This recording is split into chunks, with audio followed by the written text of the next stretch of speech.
មុខម្ហូបដែលជួយធ្វើឲ្យយើងស្រកគីឡូបានទាន់ចូលឆ្នាំខ្មែរមុខម្ហូបហ្នឹងគឺ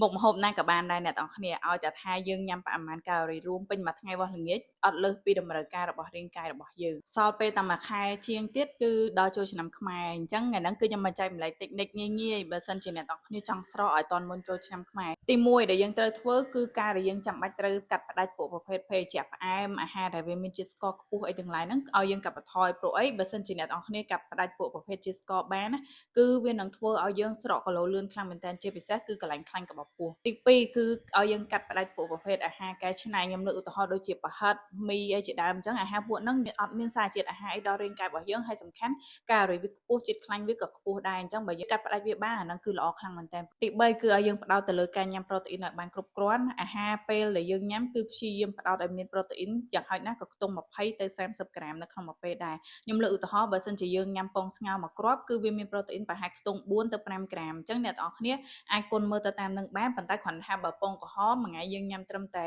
2គ្រាប់បានហើយសាមញ្ញយើងញ៉ាំតែពងសបានទី4គឺឲ្យយើងកំណត់ម៉ោងញ៉ាំអាហារពេលល្ងាចមុនម៉ោងដែលយើងចូលគេងយ៉ាងហោចណាស់ឲ្យបាន3ទៅ4ម៉ោងអញ្ចឹងខ្ញុំមានទាំងអស់4តិចនិចងាយៗដែលអ្នកទាំងគ្នាអាចយកទៅធ្វើមើលបានយើងសល់ពេលខ្ទង់មួយខែជាងទៀត